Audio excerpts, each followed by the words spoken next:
Hello student, এই ভিডিওটোত মই সদ্য অনুষ্ঠিত হৈ যোৱা class 9 first unit test 2026-27 social সায়েন্সৰ কোৱেশ্চন পেপাৰ এখনৰ সম্পূৰ্ণ সমাধান আগবঢ়াবলৈ লৈছো। তো যিবিলাক ডিস্ট্ৰিক্টত এতিয়া সোশ্যাল সায়েন্সৰ এক্সাম হোৱা নাই তেওঁলোকৰ বাবে ভিডিওটো যথেষ্ট হেল্পফুল হ'ব। সম্পূৰ্ণ ভিডিওটো চাবা, স্কিপ নকৰাকৈ, নিশ্চয় তোমালোকৰ এক্সামত হেল্প হ'ব। তো আহা তেতিয়াহ'লে আমি কোৱেশ্চন পেপাৰখন ডিসকাস কৰোঁ। কোৱেশ্চন পেপাৰখনৰ 1 নম্বৰত 20টা এমসিকিউ দিছে। কোৱেশ্চনটো দিছে তলত দিয়া প্ৰশ্নবোৰৰ পৰা শুদ্ধ উত্তৰটো বাছি উলিওৱা। অৰ্থাৎ প্ৰতিটো প্ৰশ্নৰ বাবে 4টাকৈ বিকল্প উত্তৰ দি আছে, তাৰ পৰা আমি শুদ্ধ উত্তৰটো বাছি উলিয়াব লাগে। তাৰে 1 নম্বৰটো দিছে এ অংশৰ লগত বি অংশ মিলোৱা।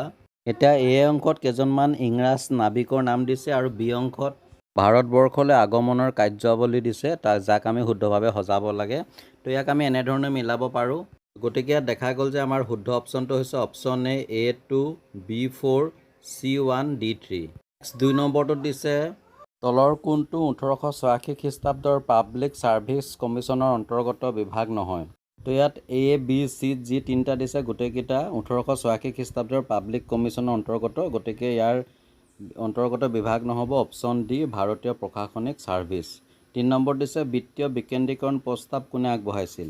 তো ইয়াত বিত্তীয় বিকেন্দ্ৰীকৰণ প্ৰস্তাৱ আগবঢ়াইছিল option A lord Mayo. Question number 4ত দাবী আৰু যুক্তি দিছে। দাবীটো দিছে ভাৰত চৰকাৰ আইন ব্ৰিটিছ সংসদে 1858 চনত প্ৰণয়ন কৰিছিল। উক্ত দাবীটো সত্য হয় আৰু ইয়াৰ যুক্তি আগবঢ়াইছে যে শাসনৰ ক্ষমতা ব্ৰিটিছ ইষ্ট ইণ্ডিয়া কোম্পানীৰ হাতৰ পৰা ইংলেণ্ড চৰকাৰৰ হাতলৈ গৈছিল। এই যুক্তি শুদ্ধ হয় আৰু দাবীৰ লগত ৰিলেটেড হয়, কাৰণ 1858 চনৰ ভাৰত চৰকাৰ আইনৰ জৰিয়তে ভাৰতৰ শাসনৰ ক্ষমতা ইষ্ট ইণ্ডিয়া কোম্পানীৰ পৰা ইংলেণ্ড চৰকাৰৰ হাতলৈ গৈছিল। গতিকে দেখা গ'ল যে এই ক্ষেত্ৰত শুদ্ধ অপশ্যনটো হ'ব অপশ্যন এ দাবী আৰু যুক্তি উভয় সত্য আৰু যুক্তিয়ে দাবীৰ উচিত ব্যাখ্যা কৰিছে। কুৱেশ্যন নম্বৰ 5ত দিছে কোনজন ব্ৰিটিছ ভাইচৰৰ কাৰ্যকালত ভাৰতীয় লোকসেৱাৰ পৰীক্ষা বয়স 21 বছৰৰ পৰা 19 বছৰলৈ হ্ৰাস কৰিছিল। ইয়াত উক্ত ভাইচৰয়জন হৈছে option C lord Lytton. Question number 6ত দিছে এ অংশৰ লগত বি অংশ মিলোৱা। ইয়াত এ অংশত ইতিহাসৰ কেইখনমান উল্লেখযোগ্য যুদ্ধৰ নাম দিছে আৰু বি অংশত সেই যুদ্ধসমূহ সংঘটিত হোৱা সময়ৰ কথা উল্লেখ কৰিছে, যাক আমি শুদ্ধভাৱে সজাব লাগে। তো ইয়াক আমি এনেধৰণে সজাব পাৰোঁ। গতিকে দেখা গ'ল যে ইয়াত আমাৰ শুদ্ধ অপশ্যনটো হৈছে option A A3 B4 C2 D1। Next আহিলে কুৱেশ্যন নম্বৰ 7 ভূপৃষ্ঠৰ পৰিৱৰ্তন সাধনৰ কোনটো বাহ্যিক কাৰক নহয়। ইয়াত ভূপৃষ্ঠৰ পৰিৱৰ্তন সাধনৰ বাহ্যিক কাৰক নহয় অপশ্যন বি আগ্নেয় উদগীৰণ, কাৰণ এইটো হৈছে আভ্যন্তৰীণ কাৰক। কুৱেশ্যন নম্বৰ 8ত দিছে তলৰ অংশ দুটা শুদ্ধ বিকল্পৰ সৈতে মিলোৱা। লেফ্ট ছাইডত কিছুমান প্ৰাকৃতিক কাৰকৰ নাম দিছে আৰু ৰাইট ছাইডত সেই কাৰকসমূহৰ দ্বাৰা সংঘটিত কাৰ্যৰ কথা উল্লেখ কৰিছে। তো ইয়াক আমি শুদ্ধভাৱে এনেধৰণে সজাব পাৰোঁ। গতিকে দেখা গ'ল যে ইয়াত শুদ্ধ অপশ্যনটো হৈছে option B A2 B1 C4 D3। Next 9টোত দিছে একক প্ৰকাৰৰ ভূ অৱয়ব য'ত দীঘলীয়া হীৰা আৰু অগভীৰ দীঘলীয়া গাঁত থাকে তাক কোৱা হয়। দিয়া অপশ্যনসমূহৰ ভিতৰত শুদ্ধ অপশ্যনটো হ'ব অপশ্যন চি ইয়াৰডাং।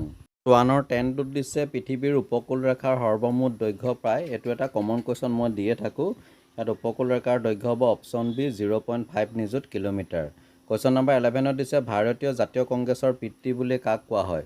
আমি পাইছিলোঁ যে 1885 চনত এজন অৱসৰপ্ৰাপ্ত ICS বিষয়া এলেন অক্টেভিয়ান হিউমৰ নেতৃত্বত ভাৰতৰ প্ৰথম ৰাজনৈতিক দল ভাৰতীয় জাতীয় কংগ্ৰেছ জন্ম হৈছিল। গতিকে ভাৰতীয় জাতীয় কংগ্ৰেছৰ পিতৃ বুলি কোৱা হয় অপশ্যন চি এলেন অক্টেভিয়ান হিউম। কুৱেশ্যন নম্বৰ 12ত দিছে NDAৰ সম্পূৰ্ণ অৰ্থ হ'ল। ইয়াত NDAৰ ফুল মিনিংটো হ'ব option A National Democratic Alliance. Next 1ৰ 3টোত দিছে গণতন্ত্ৰত বিৰোধী দলৰ সবল ভূমিকা থকা এখন দেশ হ'ল। ইয়াত শুদ্ধ অপশ্যনটো হ'ব অপশ্যন ডি আমেৰিকা। তোমালোকে মনত ৰাখিবা, কেতিয়াবা আমেৰিকাৰ ঠাইত ইংলেণ্ডো দি দিব পাৰে, কাৰণ ইংলেণ্ডতো বিৰোধী দলৰ সবল ভূমিকা আছে। গতিকে আমেৰিকা বা ইংলেণ্ড যিকোনো এটাতে তোমালোকে চুজ কৰিব পাৰিবা। কুৱেশ্যন নম্বৰ 14ত দিছে খালী ঠাই পূৰ কৰা। ভাৰতত প্ৰথমখন মৰ্চা চৰকাৰ গঠন হয় ডেছ চনত আমুকৰ নেতৃত্বত। ভাৰতত প্ৰথমখন মৰ্চা চৰকাৰ গঠন হৈছিল 1977 চনত মোৰাৰজী দেশাইৰ নেতৃত্বত। গতিকে ইয়াত শুদ্ধ অপশ্যনটো হ'ব অপশ্যন চি।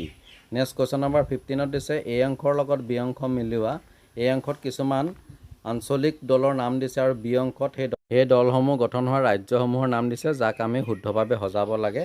তো ইয়াক আমি এনেধৰণে শুদ্ধভাৱে সজাই ল'ব পাৰোঁ। গতিকে দেখা গ'ল যে ইয়াত আমাৰ শুদ্ধ অপশ্যনটো হ'ব option A A2 B3 C4 D1। Question number 16ত দিছে খালী ঠাই পূৰ কৰিবলৈ অৰ্থবিজ্ঞান শব্দটো ডেছ শব্দৰ ডেছৰ পৰা জনা গৈছে। তো আমি জানো যে অৰ্থবিজ্ঞান শব্দটো গ্ৰীক গ্ৰীক শব্দ অকিঅনমিয়াৰ পৰা অনা হৈছে, গতিকে ইয়াত শুদ্ধ অপশ্যনটো হ'ব অপশ্যন চি। কুৱেশ্যন নম্বৰ 17ত দিছে ইয়ান কোন দেশৰ মুদ্ৰা? আচলতে য়েন হ'ব লাগিছিলে। এনিৱে ইয়াত শুদ্ধ অপশ্যনটো হ'ব অপশ্যন এ জাপান, অৰ্থাৎ য়েন জাপান দেশৰ মুদ্ৰা। কুৱেশ্যন নম্বৰ 18ত আমাক পুনৰ এটা দাবী দিছে যে অনা অৰ্থনৈতিক কল্যাণ হৈছে নৈতিক আৰু সামাজিক কল্যাণ যিবোৰ মুদ্ৰাৰে জুখিব নোৱাৰি। উক্ত দাবীটো সত্য হয় আৰু ইয়াৰ যিটো যুক্তি দাঙি ধৰিছে যে পিতৃ মাতৃয়ে সন্তানৰ বাবে কৰা কল্যাণ এক অনা অৰ্থনৈতিক কল্যাণ, এইটো শুদ্ধ হয় আৰু দাবীৰ লগত ৰিলেটেড হয়, গতিকে ইয়াত শুদ্ধ অপশ্যনটো হ'ব অপশ্যন এ। দাবী আৰু যুক্তি উভয় সত্য আৰু যুক্তিয়ে দাবীৰ উচিত ব্যাখ্যা কৰিছে। কুৱেশ্যন নম্বৰ 19ত দিছে বেংকত মজুত থকা 1 লাখ টকাৰে যন্ত্ৰপাতি কিনি উৎপাদনৰ এটা কাৰখানা প্ৰতিষ্ঠা কৰাত ব্যৱহাৰ কৰা হয়, তেতিয়া ই হৈছে, তো উক্ত ক্ষেত্ৰত এইটো হ'ব অপশ্যন ডি বিনিয়োগ। Next question number 20 last MCQ ইয়াত দিছে কিমান চনত অমৰ্ত্য সেনে অৰ্থনীতিৰ নোবেল পুৰস্কাৰ লাভ কৰিছিল? ইয়াত উক্ত চনটো হ'ব অপশ্যন চি 1998 চনত। এবাৰ কুৱেশ্যন নম্বৰ 2ত কিছুমান 2, 3, 4 মাৰ্কৰ কুৱেশ্যন দিছে। তাৰে 1 নম্বৰটো দিছে পৰাধীন ভাৰতৰ ব্ৰিটিছ শাসনৰ সময়ছোৱাত কোন দুটা মূল ভাগত ভগাব পাৰি সময় উল্লেখ কৰি লিখা। এই প্ৰশ্নটোৰ উত্তৰ ইতিমধ্যে মোৰ আগৰ যিটো ভিডিঅ' তাত মই কৈ থৈছোঁ, তথাপি ইয়াতো কৈ দিছোঁ যে পৰাধীন ভাৰতৰ ব্ৰিটিছ শাসন ব্যৱস্থাৰ সময়ছোৱাক দুটা মূল ভাগত ভগাব পাৰি। প্ৰথমটো হৈছে মোগল সাম্ৰাজ্যৰ পতনৰ পৰা আৰম্ভ কৰি 1857 খ্ৰীষ্টাব্দৰ চিপাহী বিদ্ৰোহলৈকে, আৰু দ্বিতীয়টো হৈছে 1858 খ্ৰীষ্টাব্দৰ পৰা 1947 খ্ৰীষ্টাব্দত ভাৰতীয়ৰ হাতত ক্ষমতা হস্তান্তৰলৈকে। 2 নম্বৰটো দিছে লৰ্ড কেনিঙৰ দুটা প্ৰধান সংস্কাৰৰ বিষয়ে লিখা। ইয়াৰ এনচাৰটো এইটো ভিডিঅ'ত মই দি থৈছোঁ, তোমালোকে চাব পাৰিবা, ডেছক্ৰিপশ্যনত লিংকটো দি দিছোঁ। 3 নম্বৰ দিছে নদীৰ প্ৰধান কাৰ্যকেইটা লিখা। উত্তৰটো আমি লিখিব পাৰোঁ নদীৰ কাৰ্যক সাধাৰণতে 3টা ভাগত ভাগ কৰা হয়। 1 নম্বৰ খনন বা ক্ষয় কাৰ্য, 2 নম্বৰ পৰিবহণ আৰু 3 নম্বৰ অৱক্ষেপণ বা জমাকৰণ কাৰ্য। নেক্সট 4 নম্বৰটোত দিছে চুনামি কি? ইয়াৰ উত্তৰটো লিখিব পাৰোঁ কেতিয়াবা সমুদ্ৰৰ তলিত ডাঙৰ ভূমিকম্প সংঘটিত হ'লে সাগৰ মহাসাগৰত বিশেষ ধৰণৰ ঢৌৰ উদ্ভৱ হয়। উপকূলত এই ঢৌৱে অস্বাভাৱিক উচ্চতাৰ শক্তি লাভ কৰি উপকূলৰ ব্যস্তৰ ক্ষতি সাধন কৰে। এনে ধ্বংসাত্মকটোক চুনামি বোলা হয়। কুৱেশ্যন নম্বৰ 5ত দিছে ৰাজনৈতিক দলৰ দুটা প্ৰধান বৈশিষ্ট্য লিখা। ইয়াৰ এনচাৰ প্ৰায়বোৰ প্ৰশ্নৰ উত্তৰ ইতিমধ্যে মোৰ আগৰ ভিডিঅ'টো দি থৈছোঁ, চব কমনেই পৰিছে। তো এনিৱে ইয়াতো মই কৈ দিছোঁ ৰাজনৈতিক দলৰ দুটা প্ৰধান বৈশিষ্ট্য হৈছে 1 নম্বৰ সংগঠন আৰু 2 নম্বৰ হৈছে নীতি আদৰ্শ আৰু আঁচনি। কুৱেশ্যন নম্বৰ 6ত দিছে এজন ভিক্ষাৰীৰ এখন গাড়ী কিনা ইচ্ছাক ভিক্ষাৰীজনৰ চাহিদা বুলি ক'ব পাৰিনে? তোমাৰ উত্তৰৰ সপক্ষে যুক্তি দিয়া। ইয়াৰ উত্তৰটো আমি এনেধৰণে লিখিব পাৰোঁ যে এজন ভিক্ষাৰী লোকে যদি এখন মটৰ গাড়ী কিনাৰ ইচ্ছা কৰে তেন্তে সেই ইচ্ছাক চাহিদা বুলি ক'ব নোৱাৰি, কাৰণ ভিক্ষাৰীজনৰ মটৰ গাড়ী কিনাৰ আৰ্থিক ক্ষমতা নাই আৰু সেয়ে তেওঁৰ হাবিয়াস থাকিলে বা আকাংক্ষা থাকিলেও তাক তেওঁ কেতিয়াও সম্পূৰ্ণ কৰিব নোৱাৰে। নেক্সট 7 নম্বৰটোত দিছে ব্যষ্টিবাদী আৰু সমষ্টিবাদী অৰ্থনীতি কাক বোলে? ইয়াৰ উত্তৰটো লিখিব পাৰোঁ যি অৰ্থনীতিয়ে ব্যক্তি বা ব্যক্তিগত প্ৰতিষ্ঠানৰ অৰ্থনৈতিক আচৰণসমূহ গাইগুটীয়াকৈ আলোচনা কৰে তেনে অৰ্থনীতিক ব্যষ্টিবাদী অৰ্থনীতি বোলে। আনহাতে এখন দেশৰ অৰ্থনীতিৰ সামগ্ৰিক আচৰণ অৰ্থাৎ সকলোবোৰ ভোক্তা উপভোক্তা আদিৰ আচৰণ সমষ্টিবাদী অৰ্থনীতিৰ অন্তৰ্ভুক্ত। নেক্সট 8 নম্বৰটোত দিছে মহাত্মা গান্ধীৰ স্বদেশ প্ৰেম অথবা শচীন তেণ্ডুলকাৰৰ ক্ৰীড়া প্ৰতিভাক অৰ্থনীতিত সম্পদ বুলি গণ্য নকৰাৰ কাৰণ কি?